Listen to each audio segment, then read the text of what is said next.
Frank, you talk about the job that Cricky did, Freeman in foul trouble out so much, and yeah, he played the entire first half and came up big. He was huge. You know, he's a terrific player. He's a big time scorer, and I've been challenging him to rebound better.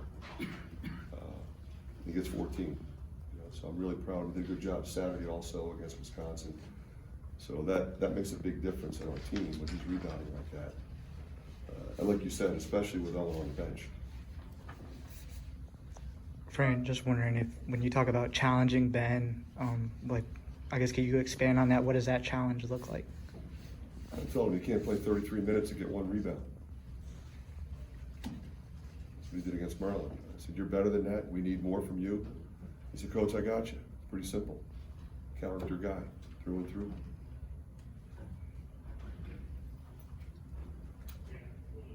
Brandon did a 15-1 run there late in the first half. Can you explain that stretch and what was going on for you at that time? You know, I thought we were moving the ball well. We got really good shots.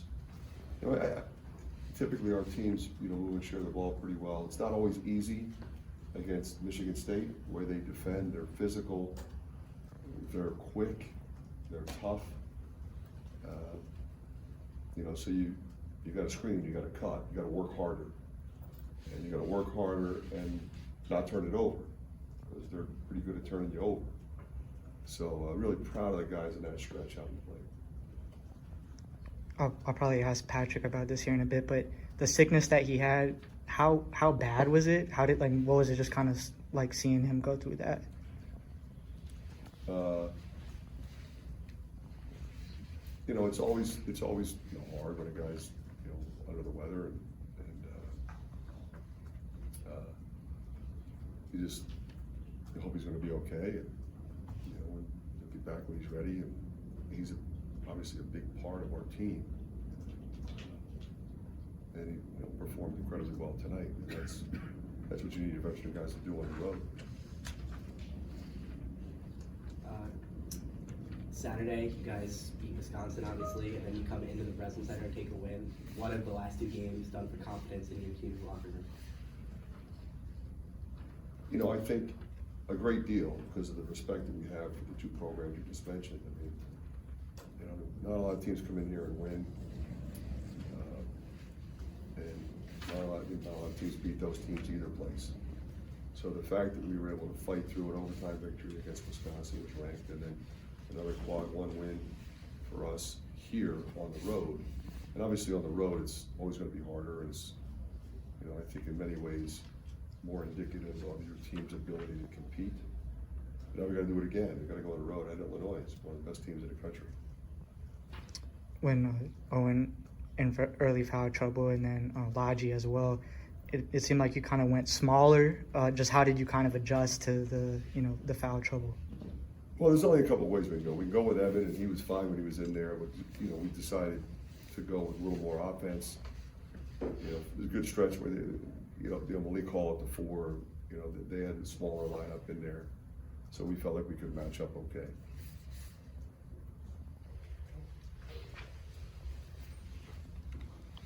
You hadn't had any quad one wins till Wisconsin, now 2 in a row. You hadn't won consecutive games since that 3-game winning streak in January. Just what do you feel like has been different these last 2 games, maybe?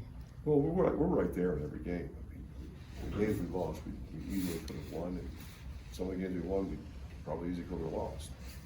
So, you know, you just try to do the best you can to win those close games. And, you know, I feel like we've got other wins that were really good. Seton Hall win was really a good win. It's got to be close to a quad one win if it's not. It was a neutral site game. So our guys have performed well, you know, against really good teams. And we've got really good teams the rest of the way. Look at our schedule. I'm wondering about your plan of attack.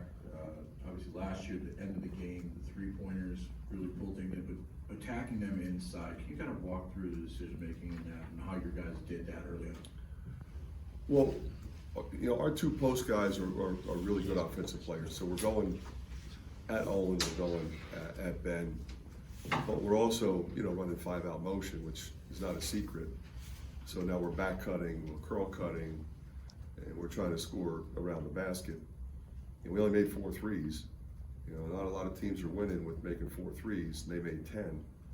So I'm really proud of our guys. And the other thing is that when you're cutting and you're getting near the rim, you're gonna shoot more free throws, which we did. Last question. Coach, in a perfect world, to follow up on that question, would you rather hit more threes, or do you like the style that your team is playing right now? I think you've got to be able to do both. You know, I think in a perfect world, you'd want to make more threes, but you've got to be able to score if the free ball's not dropping. And you've got to get to the free throw line, because that enables you to get your defense back, especially against a team that runs like Michigan State does. I mean, with their quick up, they're on top of you in a hurry. So if you're missing threes and jacking bad shots, you're going to be on the wrong side of things. So by keeping them on defense and back cutting, getting a few layups and getting to the free throw line, get our defense back, gives you a chance. All right, thanks.